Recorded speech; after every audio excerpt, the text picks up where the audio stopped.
Hello everyone, a very good morning and welcome to Unacademy, a one-stop destination for the English medium civil services aspirants. Welcome to the daily Hindu news analysis. So let's begin today's discussion by first looking at the topics that we are going to cover. Today I have chosen 9 important topics from the Delhi edition of the Hindu. But as you know, yesterday the union budget, that is the interim budget, was presented by the finance minister. So obviously today's newspaper is dominated by budget related articles. But however, yesterday we had a special session where Sarmad Sir has thoroughly analyzed the highlights and the analysis of the budget. So if you haven't watched the video, please go back and watch this video on our YouTube channel. So today I will be taking up some articles related to the budget, but I'll not be going into the key highlights and analysis as that has already been covered by Sarmad Sir. So instead, what I'll do is, I'll focus on the editorial and the columns in today's newspaper that deal with the union budget. They provide an analysis, a critical analysis of the interim budget that was presented. So let's take a look at all these articles related to the union budget, the editorial and the columns. And then we have 2 other important articles that are relevant for the mains examination. And we have several small articles. In fact, many of them are related to various schemes and initiatives that were announced in yesterday's budget. So let's cover all these 9 articles one by one, and let's ensure that this is a comprehensive discussion so that you don't have to go back and read the newspaper again. If you're benefiting from the initiative, do let us know by pressing the like button, share your comments below, and do share these videos with other aspirants. So let's begin with the discussion by first looking at this editorial on page number 16. So in this editorial, the Hindu is analyzing the budget that was presented by Finance Minister Nirmala Sitharaman. So as I told you, this was not a full-fledged budget because this is the election year. In just a few months, the general elections are all set to be held. So in an election year, the government, which is at the end of its term, will not present a full budget, a regular union budget. Instead, a curtailed interim budget is presented, and after the elections, after the new Lok Sabha is constituted, then a full-fledged union budget is again presented. So in this interim budget, the immediate budgetary expenses, the requirements of various ministries, departments are met, and the government even tries to lay a roadmap. Given that it's an election year, it will try to concentrate on its key constituencies, key vote banks. And also it will try to stabilize and hold the economy in a steady position during the election months.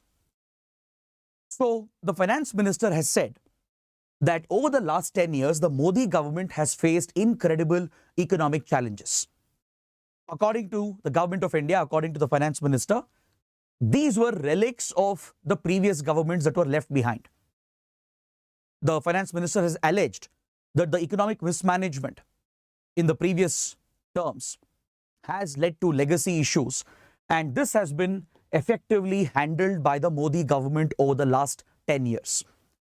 This is something that the finance minister has stressed upon, that the government was facing enormous challenges from very high non-performing assets to low capital expenditure to challenges in controlling inflation and employment numbers. So all these challenges have been dealt with according to the government, according to the finance minister. She gives credit to the structural reforms that the Modi government has initiated over the last 2 terms.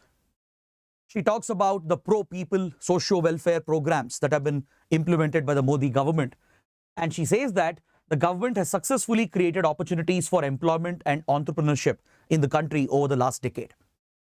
Essentially, the finance minister is providing a review of the government policies, the economic policies over the last 2 terms. According to the finance minister, these welfare schemes and programs and these employment generation opportunities, they have managed to reach the masses at scale. The finance minister specifically points to poverty levels in the country and how the government has managed to reduce multi-dimensional poverty, how it has managed to bring down multi-dimensional poverty,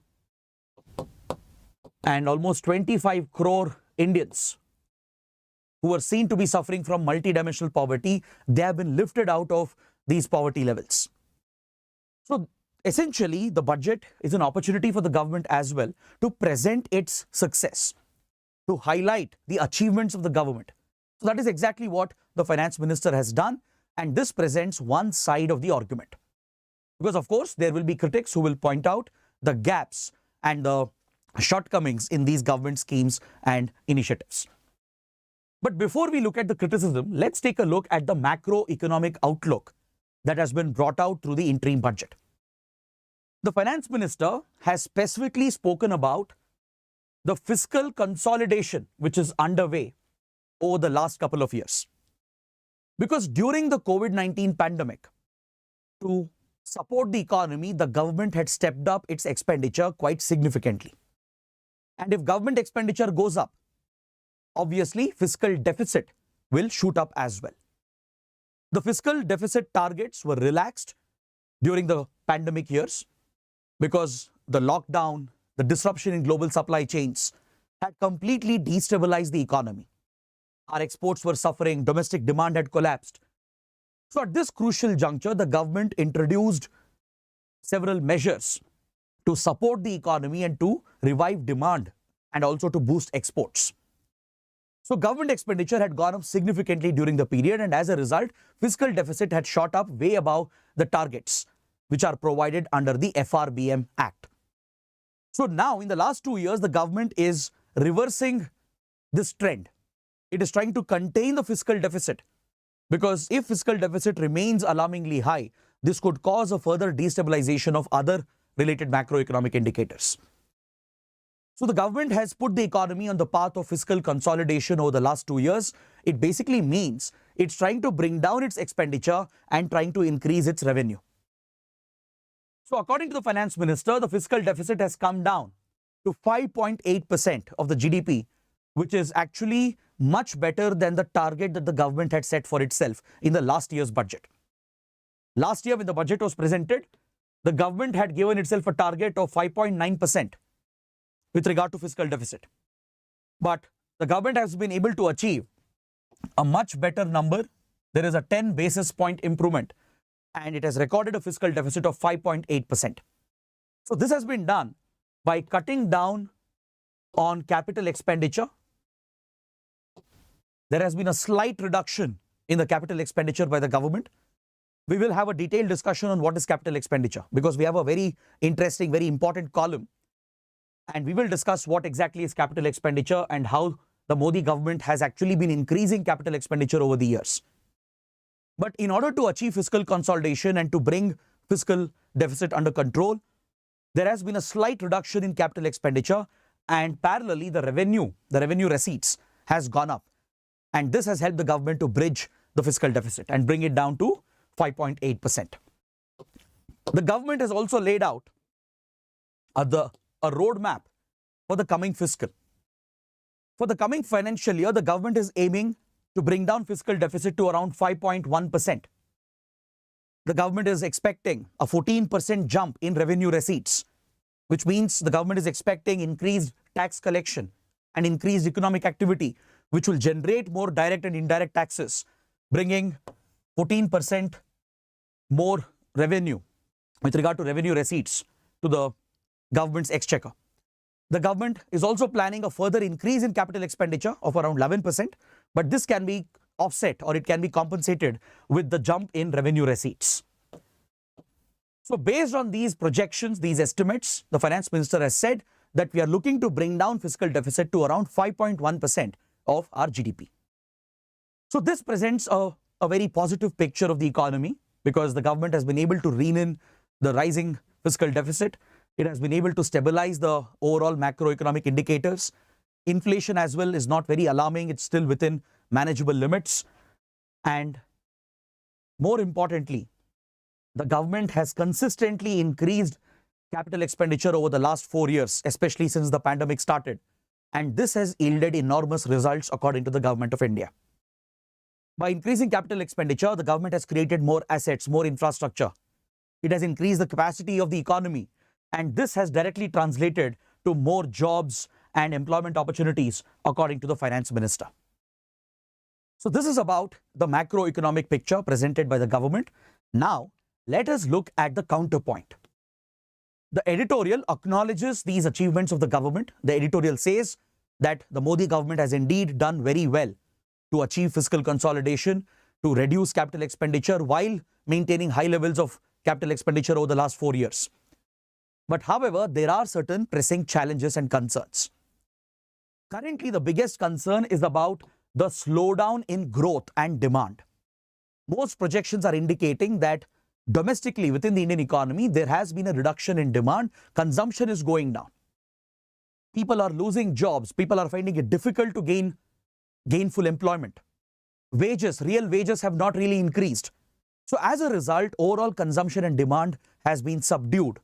And at this point, if the government is looking to further reduce its expenditure, this could be a concern.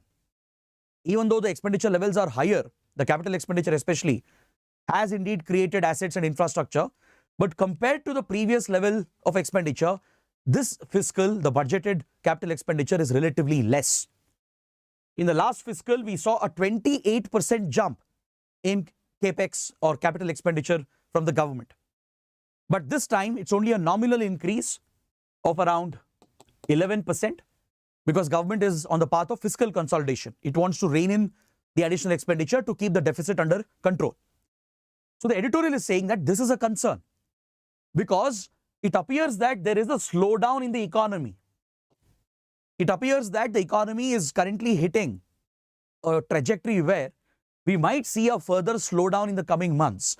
So this would be a time for the government to step up expenditure to create more demand, to boost consumption, to sustain the domestic economy. Because this is what allowed India to remain the bright spot when the whole world was suffering during the pandemic years. Despite the pandemic and the destabilization caused by the various wars and conflicts, Indian economy has been the lone bright spot in the global economy. We have quite consistently hit growth numbers of 7% and above. And this is largely because we sustained our exports and our domestic demand and domestic economy was sustaining itself. But right now, exports are falling. There appears to be a global slowdown as well. Right? There are challenges in the Chinese economy, challenges in Western countries. So these global challenges are affecting our exports, and domestically as well, there are certain concerns, there are certain indicators that our economy is slowing down. As I told you, unemployment numbers have gone up. The number of people who are losing jobs, both in services and manufacturing, has increased. Agriculture sector has a lot of issues. So at this crucial point, it was expected for the government to step up expenditure to support the economy and to sustain this momentum. So this is the concern that the editorial is flagging. That this is not the time to reduce expenditure. We should at least sustain the higher levels of capital expenditure in order to address the upcoming concerns. So if these concerns are not addressed, if the slowdown which is going on with the unemployment numbers are not addressed, and if real wages do not increase, then this could increase inequality as well, social inequality. The income divide could go up further, leading to various social challenges as well. And this will, of course, translate into an economic impact as well. So these are some major concerns being flagged by the editorial. It acknowledges some of the achievements of the government. It acknowledges the higher capex that the government has allotted over the last few years and how it has enabled better infrastructure creation in the country. But however, the plan to reduce capital expenditure slightly and the plan to achieve fiscal consolidation, right, raises concerns because this could hit the growth momentum. It could further put pressure on the economy, which is already providing signs of a slowdown. And this could increase social inequality as well and increase poverty levels as well. So these are some major concerns being flagged by the editorial. Now, on the same page, we have a very important column that analyzes the government's approach towards capital expenditure over the last few years. The authors, they are talking about how the Modi government has been able to sustain high levels of capital expenditure and how this has benefited the Indian economy. So first, let's understand what is capital expenditure. We've been using this term over the last few minutes. So it's very important to understand the concept. What is capital expenditure? Capital expenditure is that part of government's expenditure which is used for asset creation in the economy. If government is funding infrastructure projects, if the government is funding creation of schools, hospitals, airports, road and railway infrastructure, right? If permanent assets are being created in the economy and the expenditure incurred for that is capital expenditure. That's the simplest definition and explanation of capital expenditure. This includes weapon acquisition, defense expenditure as well. It includes expenditure incurred on public sector units. So any expenditure which is creating a viable asset, which is increasing the capacity of the economy to produce more. So such expenditure gets classified as capital expenditure. Now this is a very, very important metric, a very important parameter, because this capital expenditure, if it is high and if the government is able to sustain higher levels of capital expenditure, it will have a counter-cyclical effect. It will have a chain reaction in the economy, because increased government spending will give boost to the domestic economy. It will spill over to other sectors and create more jobs and thus increase consumption demand, which will support and sustain the domestic economy. Assets and infrastructure in the economy, which today is yielding results for the economy. The writers present some data to show how India has spent record levels of capital on the infrastructure sector. When the whole global economy was hit by the pandemic, India withstood out. It managed to recover quickly in the post-pandemic era. We saw a quick revival of exports because the domestic manufacturing could match up to the global demand, which was coming back. As global supply chains were easing after the pandemic restrictions were lifted, immediately there was a demand for goods, foreign goods, and Indian industry was able to match up to the demand, and we saw a substantial increase in our exports. Domestic investments and domestic demand has sustained at higher levels, and the writers are saying that the credit for this goes to increased capital expenditure, which created the capacity needed to sustain higher exports and to sustain higher domestic demand. They present specific numbers as well to highlight how India has been spending record levels on capital expenditure. As a ratio of GDP, it has hit around 29.8% of the GDP, and this makes India the fourth best country within the G20 group as far as the investment ratio is concerned. Amongst all G20 countries, it's only Mexico, Italy and South Africa which are at the top three.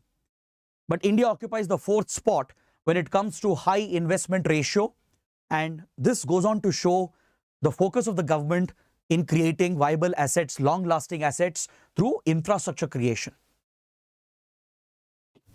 So the authors are appreciating this approach of the government, where the government has consistently spent more, at least on average, to increase the capacity of the economy by creating long-lasting assets and by creating better infrastructure.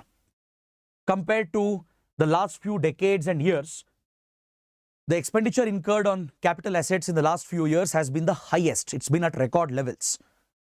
Even though government is looking to tone down the capital expenditure in order to achieve fiscal consolidation, still the numbers are very high as a percentage of the GDP. As an investment ratio, it's still pretty high and it's still at record levels.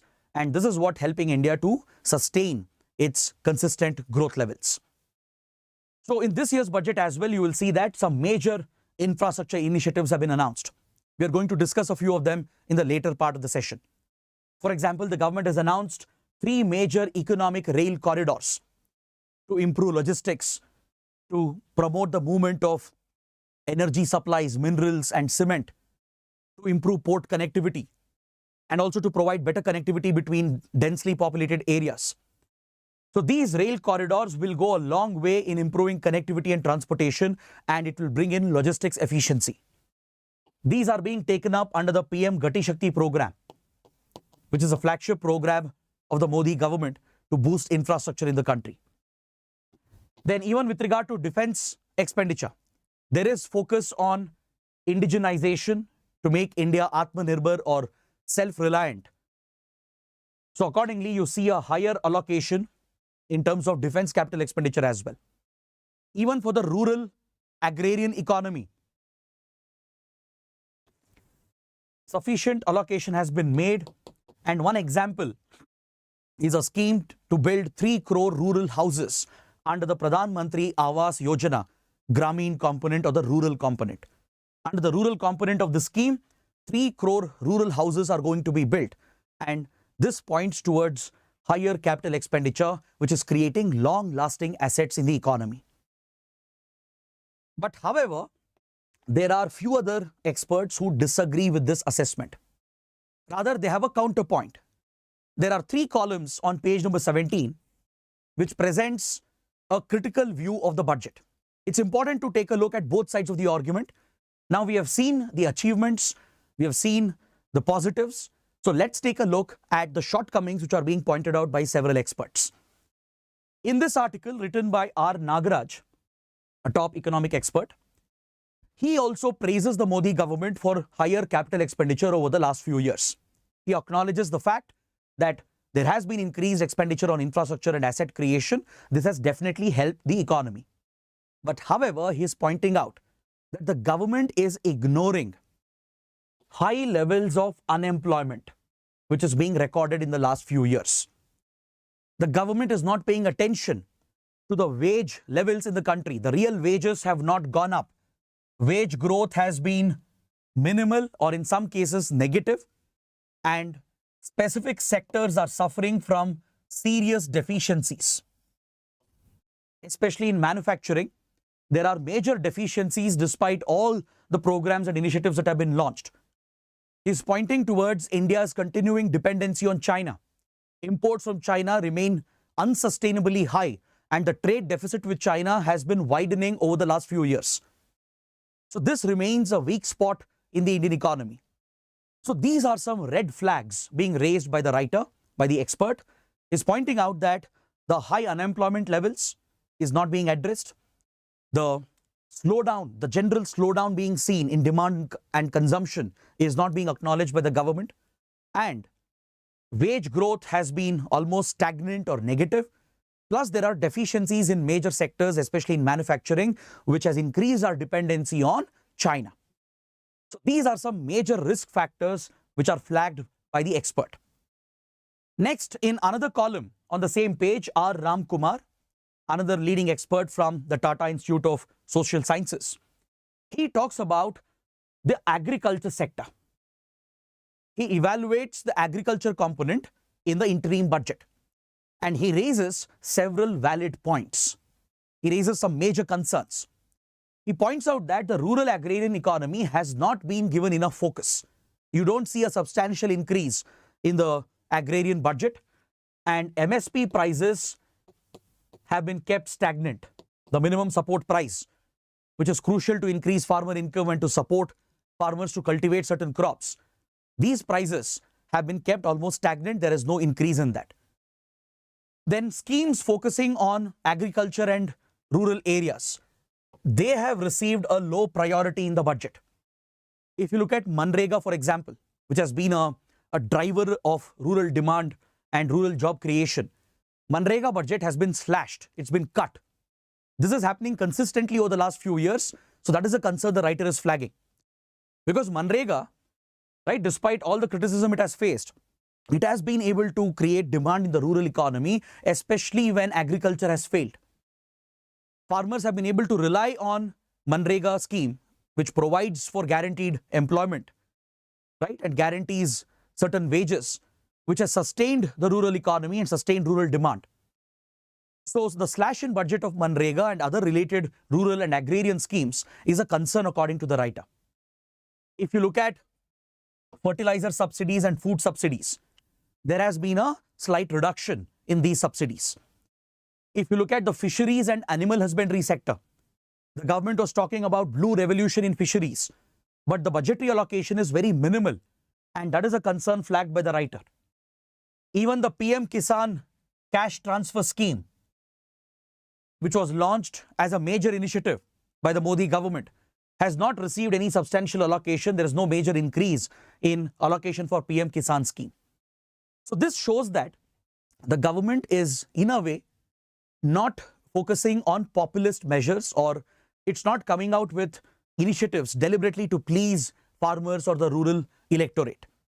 It also shows a degree of confidence in the government that it is going to be elected back in the coming elections.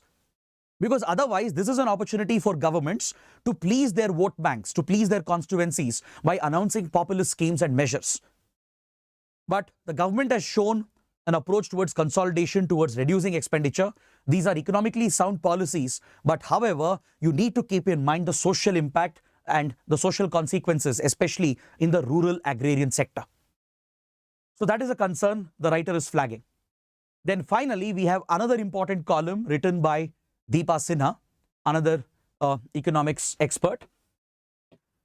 She is talking about the lack of focus on the social sector.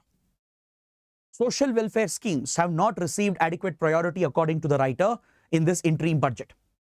For example, the allocation for education and healthcare has seen a nominal increase. Education and health are two crucial sectors, but the budgetary allocation has seen only a nominal jump, a very basic minimal jump. So this is something which concerns the writer, right? Because there should have been more investments in healthcare and education, but that is not the case in the interim budget. And if you look at other important social welfare schemes, be it PM Poshan Abhiyan, which is focused on nutrition levels in the country. If you look at other important initiatives related to infant healthcare, maternity healthcare, the allocations have either gone down or it has remained stagnant. So there is no substantial jump in the allocation for any of these schemes or initiatives which are actually crucial for social welfare. So that is the concern the writer is flagging. She is raising the issue of budget reduction for Manrega. She is talking about the lack of focus on sanitation and hygiene. Even though the Modi government has championed Swachh Bharat Abhiyan, the allocation has gradually gone down over the years and now it remains at a nominal level. Any jump provided is only an incremental jump. So these are some concerns being flagged by the writer. But the writer does acknowledge that 25 crore Indians have been lifted out of multidimensional poverty. That's what the government has claimed, and the writer acknowledges that fact. So this brings my discussion on the union budget to an end. As I told you, I haven't gone into the details of it because that has been covered by Shyam Sir. That would be Shyam Sir's area of expertise. I've just evaluated, analyzed the editorial and the columns in today's paper that deals with the union budget. Now let's move on to another important article on the second page of the Science and Tech supplement. In the online edition of the Hindu, you have these two pages which are dedicated at the end, where some science and tech articles are brought out by the Hindu. So this article deals with the impact of extreme heat on the health of children. The article is talking about extreme heat levels that we are witnessing as a result of global warming and climate change, and how this could impact our children and particularly the health of infants. How this could lead to long-lasting illnesses and disorders, and how this could lead to social inequalities as well. So as we know, the global atmosphere, right, has been witnessing significant warming due to anthropogenic activities, that is human-induced activities. So climate change is an established reality. According to the World Meteorological Organization, 2023 was the hottest year on record.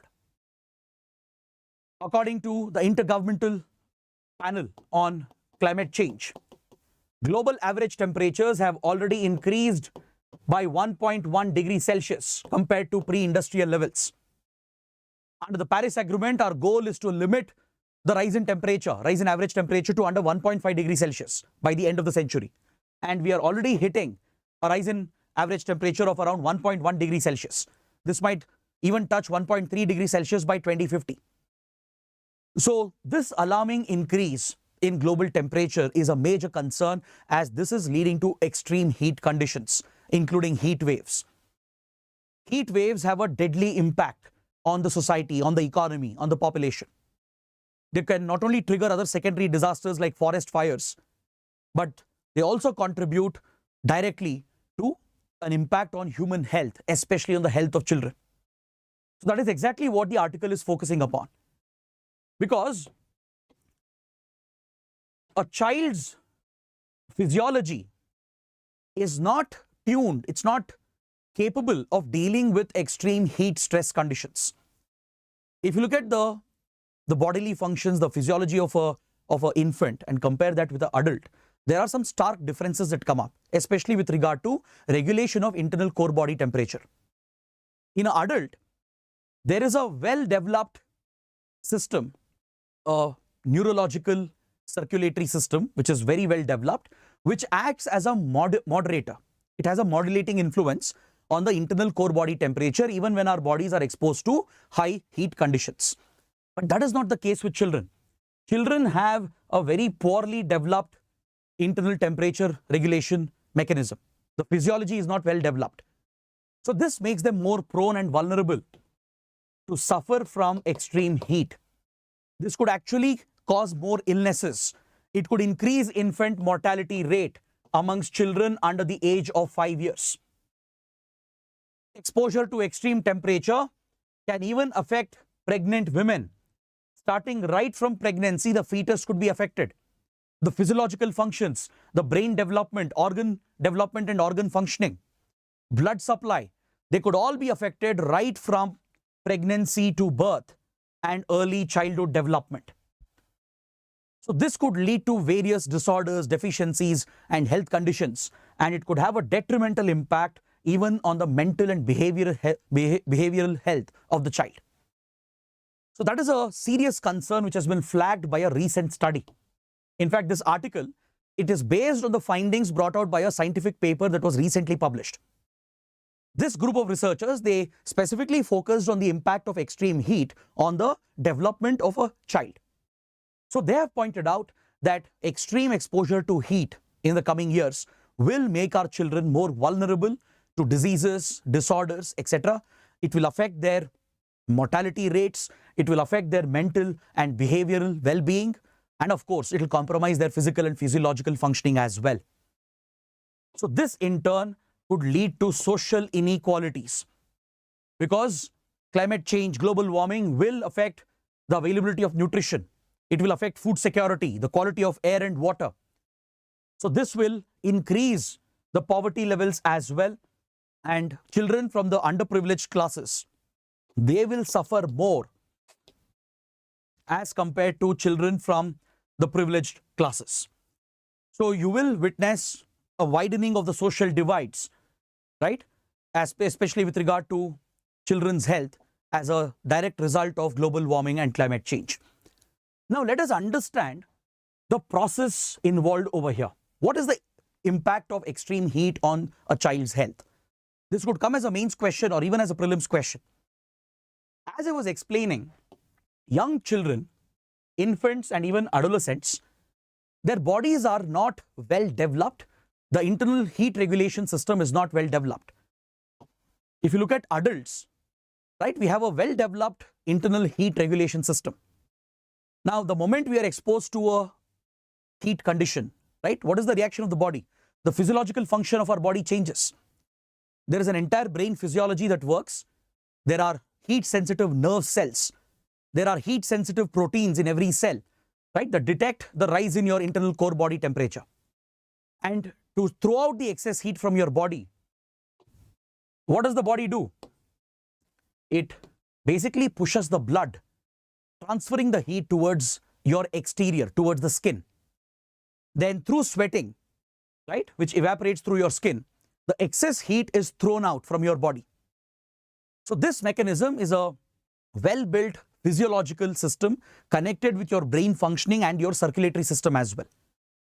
So these heat-sensitive nerve cells, heat-sensitive proteins, and the blood supply, they play a critical role in regulating your internal core body temperature. This is a well-developed physiological system. But this is not so well developed in children. And also please understand, children have very small bodies. Heat can easily build up and it won't dissipate so easily compared to adults, right? Their capacity to regulate the internal temperature is limited as compared to adults. So that is why their inner physiological and circulatory functions can get affected, which can have a detrimental impact on internal organs, functioning of the brain and the heart, and it could lead to many disastrous conditions. And also, infants, especially those who are under 5 years, they may not be able to ask for cooling solutions. See, adults, when we feel extreme heat, what do? We switch on the air conditioner, we switch on a fan, we drink water, we drink fluids, right? Those are the cooling solutions. But children may not have access to it, or they don't know to express themselves as well. So infants and young children especially are deprived from cooling solutions. They have to depend on the adult to provide that. So these factors make infants and young children more vulnerable to the impact of extreme heat. So please understand the physiology involved here, the dynamics involved. The internal temperature regulation system, it's acting as a moderator. The moment your heat-sensitive nerve cells and proteins pick up the extreme heat which is building up in the internal core body, immediately blood circulation changes, pushes out the excess heat towards the skin, right, towards the external part, the exterior of your body, and through sweating, the excess heat is released and thrown out. So this whole physiology controlled through a brain and neural network and the blood flow through your circulatory system, this could get disrupted if your body doesn't cool down. This is when the core body temperature shoots up. And if it shoots up beyond a certain point, you can suffer from extreme dehydration, leading to heat stress and even a possible heat stroke. Heat strokes can be fatal. Your internal organs can collapse. They can stop functioning. Your kidney can take a hit. Liver functioning can take a hit. Because if the heat is not managed, if the excess heat is not thrown out, it affects the brain's physiology, the ability to moderate the temperature. It is your hypothalamus which acts as a thermostat of your body that controls and regulates your body temperature. The functioning of the hypothalamus gets disrupted, and this could affect your cardiovascular circulation. It could constrict blood vessels, putting stress on the heart, and it could lead to buildup of toxins as well in your gut. Is that clear? Your skin health and gut health could get compromised. So your good bacteria present in the gut could be replaced with toxins that could in turn affect the functioning of the spleen, the kidney and the liver, which puts tremendous stress on the internal organs, and even the overall heart functioning could be compromised. So these are adverse conditions that happen when your internal core body temperature is not modulated by your internal system. So excessive dehydration leads to heat stress, muscle cramps, fatigue, nausea, vomiting, and in a worst case, if this is not addressed, if you don't cool yourself down, if you don't even seek medical help in the right time, right? The worst case scenario is a heat stroke where it could become fatal as well. People actually lose their lives during heat wave conditions. So this impact on children will be even more severe according to this research article. So what we can do is, going forward, we need to build our societies, our cities, our buildings in such a way that we have to keep in mind the impact of extreme heat on children. We have to provide better ventilation in buildings, provide for better sustainable cooling solutions, promote more awareness amongst health professionals and parents so that they are more aware about what their infants are experiencing. Even if they are not able to express themselves, right? The parents can intervene and provide the right cooling solutions. So apart from tackling climate change in the long term, immediate solutions would be these: to provide better cooling solutions, better ventilation, and promoting awareness amongst all the stakeholders. The next article is on page number 18. It's related to the budget. Every year in the budget, there is a separate allocation provided for the Ministry of External Affairs, which is responsible for conducting Indian foreign policy. So this year as well, a separate allocation has been made for the MEA, and a country-wise allocation is also provided because India provides aid and assistance to several friendly countries, especially to our neighboring countries. This is part of India's soft power diplomacy. We assist other countries through economic aid, assistance, investments, concessional loans. India's concessional loans are known as lines of credit. These are concessional loans that we provide under the Indian Development and Economic Assistance Scheme. This is a scheme run by the MEA through which we provide lines of credit, or concessional loans are given at very low interest rates with a flexible repayment period, so that small and poor countries can benefit from this and they can invest that money in infrastructure projects. This also helps India gain influence, including strategic influence in a focus country. So India does provide a lot of such assistance to various friendly countries, and every year we make a certain allocation.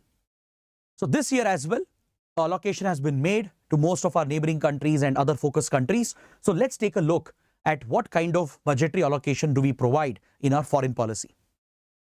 Always remember, the country which receives the maximum budgetary support from India is Bhutan. This has remained the case since 1950s till now. Over the last 7 decades, India has been the financier of Bhutan in a way. Every year, we have funded their 5-year plan as well. We have made a separate budgetary allocation, allocating the highest amount for Bhutan, because Bhutan has been heavily dependent on India. So as part of our neighborhood approach, we have consistently provided the highest allocation, highest financial support to Bhutan, and you can see this continuing over the last 3 financial years. See this chart, chart you see here, this is from last year's economic survey. It is presenting the budgetary allocation in 22-23 and 23-24. Right next to it, I have added another column that is showing the present allocation in the interim budget that was presented yesterday. So this helps you draw a comparison and understand which are the focus countries and what is the kind of allocation we provide. So Bhutan remains the top recipient always, and the second top recipient is Nepal. Nepal receives the second highest financial support from India. Is that clear? So both the Himalayan states, they get the maximum budgetary allocation. So followed by Bhutan and Nepal, Afghanistan has been provided 220 crores, which is consistent with the previous allocation as well. Even though Taliban has taken over the country, we continue assisting the people of Afghanistan. We still haven't recognized the Taliban regime in Afghanistan. We don't have official ties with Afghanistan today. But however, we continue allocating around 200 crore rupees every year, and we have increased this to around 220 crores to assist the people of Afghanistan, as India would like to retain its influence in Afghanistan. Allocation to Bangladesh has seen a decline. From 300 to 200 crores, it has gone down to 130 crores in this year's budget. Then for Sri Lanka, allocation has declined as well to around 60 crores, because India has provided $4 billion worth of assistance over the last couple of years to help Sri Lanka overcome its economic crisis. So now the allocation has gone down to around 60 crores. But what is interesting is the allocation for Maldives has almost been doubled. From around 360 to 400 crores in the last 2 financial years, we have jumped this up, or we have pushed it up to around 770 crores. This is despite the tensions in India-Maldives relationship. I'm sure all of you are aware of the crisis in the relationship, how Maldives has become more pro-China and anti-India under the current president, Mohammad Muizzu. So despite the tensions, India has increased the allocation, and that is a practical way of running a well thought out diplomacy, because irrespective of the temptation, right, it's better not to retaliate and to seem vengeful against small countries. So that is the right approach to take despite all the tensions that the current leadership in Maldives has created. It's important to step up our investments if we have to retain our influence and counter the influence of China. So accordingly, the allocation for Maldives has gone up. For Myanmar as well, India has been providing consistent budgetary allocation. This time it's around 370 crores. But you can see the consistent support given to African countries. Around 200 crores this time, but 250 crores in the last 2 financial years. This shows our increased focus on African countries. We have stepped up our African diplomacy over the last 15 to 20 years. Then coming to Chabahar port in Iran, which is operated by an Indian company. India has invested in the development of the port, and a terminal here is still operated by an Indian company. We have consistently allocated 100 crores every year to retain our control and influence over Chabahar port. Then Mauritius, which is an important Indian Ocean island country, right? It's also part of Africa as well. So there is a very strong Indian community in Mauritius. Almost 68% of Mauritius population is of Indian descent. And Mauritius is of great strategic significance for us. So we have taken up some strategic projects in Mauritius. We had allocated 900 crores 2 years ago. This has come down to 460, and now it's around 370 crores. This is still a substantial amount. Then the other Indian Ocean country, Seychelles, also receives a nominal allocation, because Seychelles is also a focus country for India. As part of our Sagar doctrine, which is focused on the Indian Ocean region, all these island nations become critical for us. So you can see that India's priority is in its neighborhood. That is South Asia, where we share land and maritime boundaries with our neighboring countries, and the Indian Ocean region. So these are the top focus countries for India, and we provide consistent allocation to these countries in our foreign policy. So this completes my discussion of all the major articles in today's newspaper. Now let's head towards the prelim section. Let's take a quick look at the smaller articles. On page number 1, we have an article according to which the finance minister has announced the establishment of a committee to study the fast changes happening in our population and the demographic changes that are undergoing in our country.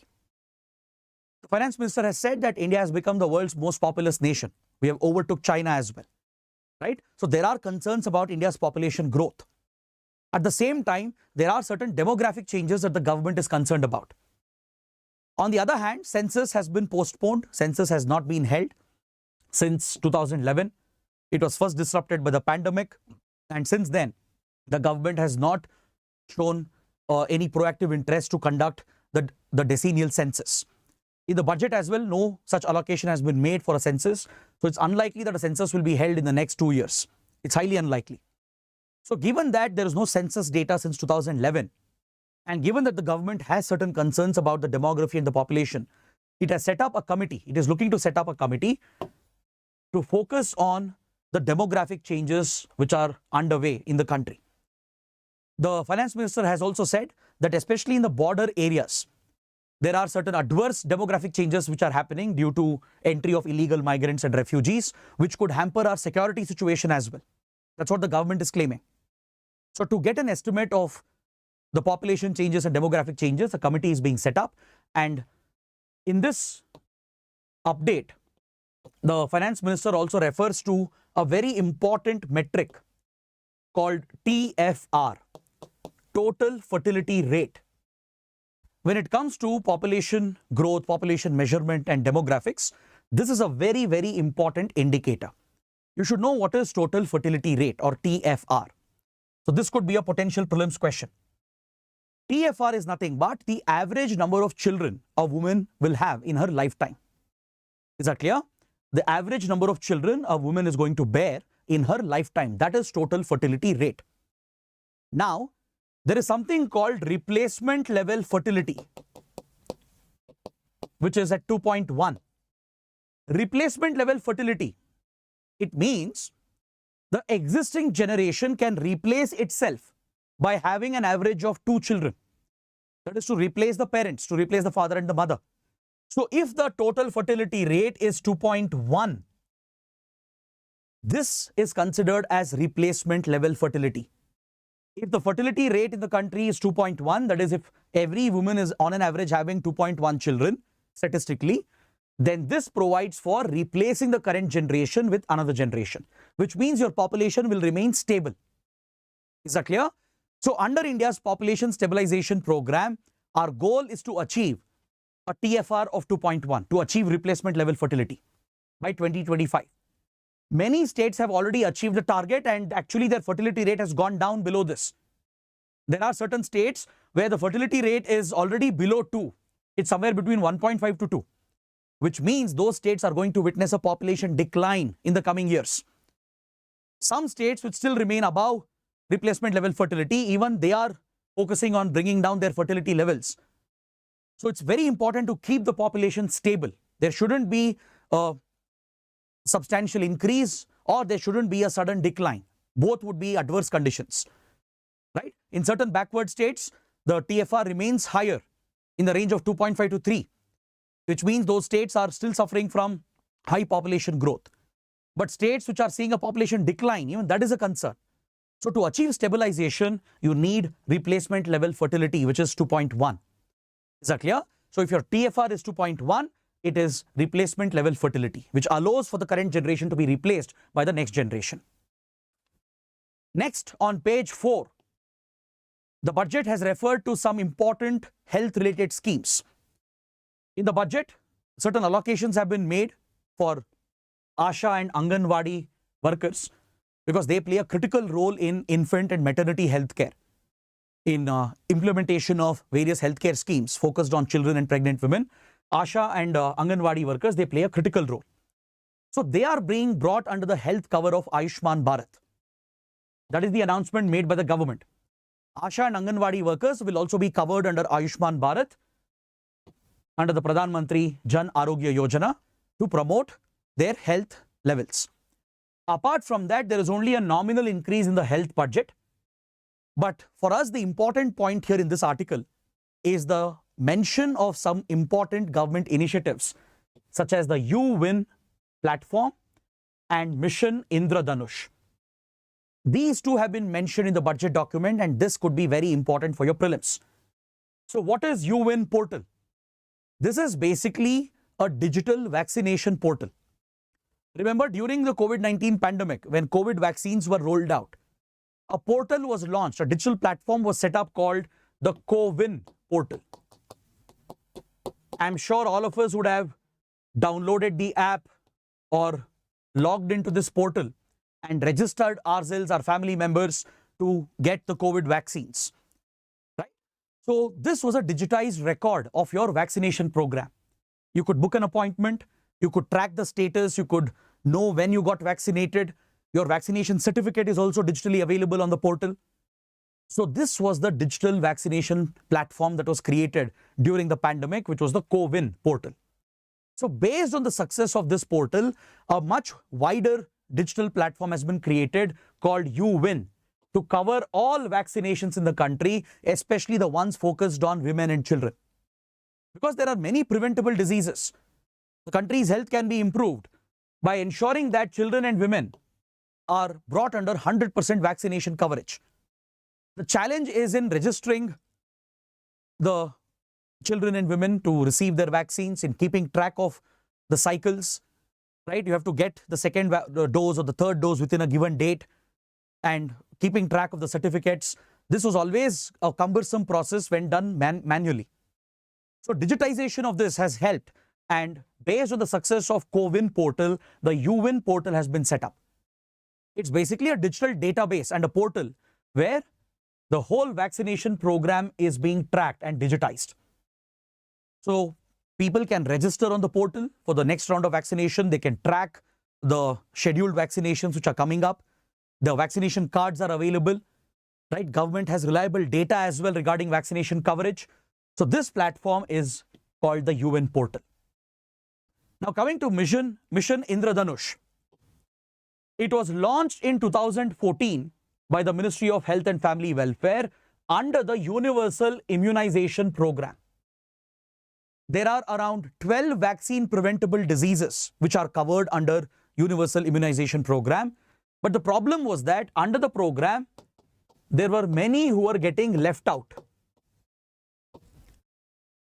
Universal Immunization Program has been going on for many years, but certain regions in India, certain communities, a few people were getting left out. There was no 100% coverage. To ensure that those who are being left behind in the vaccination program are also covered, Mission Indradhanush was launched under the Universal Immunization Program. The focus of Mission Indradhanush is to bring those who are being left out from vaccination coverage into the vaccination program, to identify those who are not vaccinated, to spread awareness amongst them, to motivate them to go get their vaccination doses. So this is a priority initiative. 12 vaccine preventable diseases like tuberculosis, diphtheria, hepatitis B, polio, tetanus, pneumonia, rotavirus diarrhea, measles, Japanese encephalitis, etc. These are the 12 vaccine preventable diseases which are the focus of Mission Indradhanush under the Universal Immunization Program. So those who are getting left out, they should be brought up to speed. We need to catch up. We need to bring those regions, those communities, and those people who are getting left behind, we have to bring them up to speed with regard to vaccination coverage. So that is the focus of Mission Indradhanush. This was launched in the second phase and third phase as well. It's called the Intensified Mission Indradhanush that was launched in 2018. It's an ongoing program to step up vaccine coverage and to ensure that almost everyone in the country is brought under the Universal Immunization Program. Next, on the same page, There is an article referring to something called bioeconomy. The finance minister has referred to bioeconomy in her budget speech. She has announced that the government is going to launch a dedicated scheme in the biotech sector, in the biotechnology sector, which will promote biomanufacturing and biofoundry. So you should understand what is bioeconomy. Why is it important? The term bioeconomy was popularized by European Union and OECD, Organization for Economic Cooperation and Development. They adopted a pledge to focus on bioeconomy, wherein they will bring technological advances in the biotech industry to create a sustainable economy.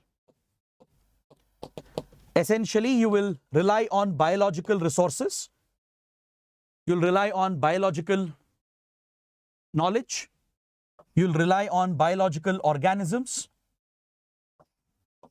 and the related technology being developed in the biotech sector to bring more efficiency and sustainability in the industries. Now take for example plastics. Plastics are hazardous to the environment. But what if through bioengineering we can come up with bioplastics or biodegradable material? In the polymer industry, right, there are environmental concerns. What if we use biotechnology, biological information, knowledge and resources to come out with such polymers which are safe to the environment? So that is referring to biopolymers. So such industrial products which are based on biotechnology and biological resources and knowledge, that constitutes your bioeconomy. The Food and Agriculture Organization of the UN defines bioeconomy as the production, use and conservation of biological resources, related knowledge, science and technology and innovation in order to create a sustainable economy. So India also is prioritizing this approach, and the government has said it's going to launch a dedicated scheme to promote biomanufacturing in the country and biofoundry. So these industries which work closely with biotech industry, they can bring out biomaterials, they can bring out bioplastics, biopolymers, etc., which are more environment friendly and sustainable in the long run. So there can be a basic prelims question. What is bioeconomy? What do you mean by bioeconomy?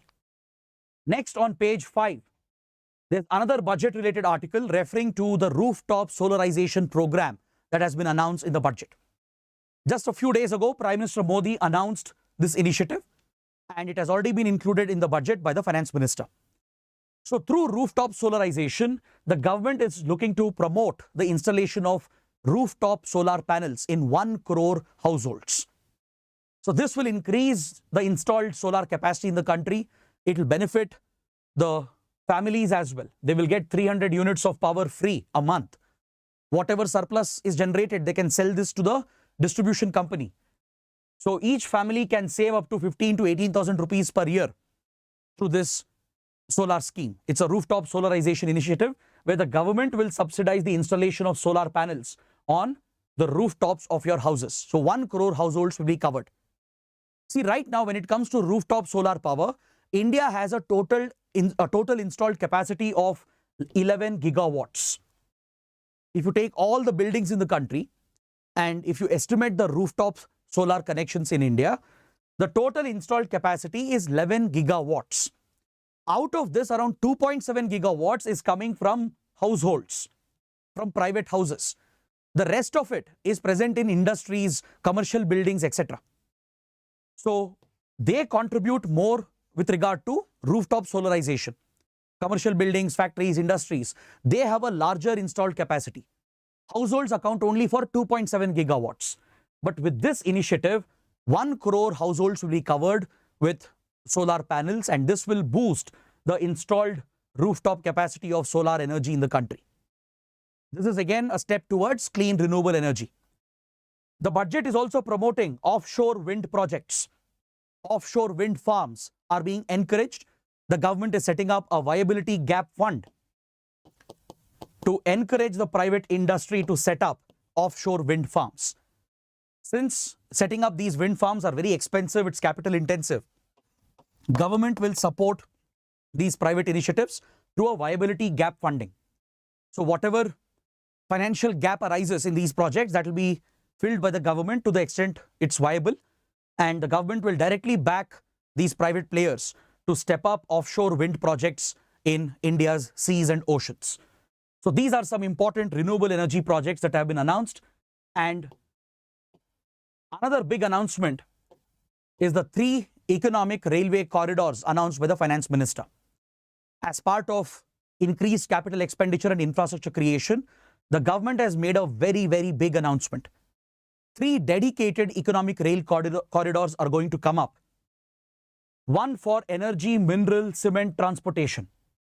A dedicated rail corridor in the country for transporting energy sources, especially coal and other energy sources, to bring efficiency in energy transportation. Coal or gas, oil and gas. So transporting energy efficiently, improving logistics is crucial for the industry, for the economy. Efficiently transporting minerals and cement is also critical for industries. So dedicated rail corridor for energy, mineral and cement. A dedicated rail corridor for port connectivity. This is being called as Rail Sagar. It's been named as Rail Sagar. A dedicated railway corridor connecting major ports in the country. Then finally, high traffic density corridors. This will connect the major industrial clusters and cities. The urban centers and industrial clusters will be connected, and it's being called Amrit Chaturbhanj. The budget document calls this the Amrit Chaturbhanj. So these are the major railway corridors, the economic railway corridors announced in the budget. Then coming to the last article today, we have an article in the international relations section where there's a reference of a UN agency called UNRWA. UNRWA has attracted a lot of controversy over the last few days. It basically stands for United Nations Relief and Works Agency for Palestinian Refugees. The UNRWA was established by the UN General Assembly in 1949 after the first Israel-Arab War in 1948-49. Because as you know, Israel violated the two-state solution. It broke the UN solution and unilaterally declared independence in 1948. It never allowed Palestine to be created. So the Arab countries back then, they declared war against Israel in support of Palestine, and this Arab-Israel war led to the creation of Palestinian refugees. Israel defeated the Arab powers, occupied most of the Palestinian territories, and even today, most of the Palestinian territories remain under Israel's illegal occupation. Is that clear? So today, Palestinian territory is reduced to West Bank and Gaza Strip, as you know, and there are Palestinian refugees living in other countries in the region as well. For example, in neighboring Jordan, in Syria, Lebanon. In these countries, there are Palestinian refugees who are found, who are displaced back in 1948-49. So to look after their welfare and to provide humanitarian assistance to them, a dedicated UN Relief and Works Agency was created called UNRWA, United Nations Relief and Works Agency for Palestinian Refugees. Now, this organization receives funding from many countries, including India. Several countries fund the organization. India provides around $5 million every year. Because almost every country supports the two-state solution. They support the Palestinian rights to have their own country. And in the interim, to look after Palestinian refugees, this UN agency is funded by countries around the world. So US, UK, all the major countries from Europe to Australia, right, and including India, Japan, all of them were sponsoring this organization voluntarily. So India was providing $5 million. We continue to provide this every year. All right. But now a controversy has broken out. Israel has alleged that Hamas terrorists had infiltrated the organization when the October 7th attack was carried out. This is an Israeli allegation. Israeli intelligence and security agencies, apparently they have come up with evidence to show that this UN relief agency had been infiltrated by Hamas And these UN workers also participated in the terror attack that took place on 7th October, which triggered the Gaza war. According to Israel, several UN workers who were employed by UNRWA, who were Palestinians basically, they were working for Hamas. And by using their position, their influence at the UNRWA, they were able to assist Hamas in planning and executing the attack. And according to Israel, they were directly involved in the attack that took place on 7th October, where more than 1,000 Israelis were killed. Is that clear? So based on this allegation by Israel, many Western countries have withdrawn the financial support to UNRWA. US, Australia, Japan, UK, many European countries, they have all stopped their funding to UNRWA as Israel has accused that Hamas terrorists have infiltrated this UN organization. So India has expressed concern about these allegations, but however, we have not stopped the funding because we continue to back the welfare of Palestinian refugees. India has a need to balance Israel with the other West Asian powers as well, the Arab countries. So India continues the funding, but we have expressed concern about these allegations that Hamas has infiltrated this UN organization. That is why UNRWA is in news and it could be very important for your prelims. So this completes my discussion of today's newspaper. Please take up the mains practice questions. It's all based on what we have studied and I expect you to write your answers and practice them. And if possible, post them in the comment section below. So this concludes my discussion for today. I hope you guys have liked it. If you did, please let me know through your comments. Press the like button and don't forget to subscribe to our channel. That is it for today. We'll see you tomorrow. Thanks for watching.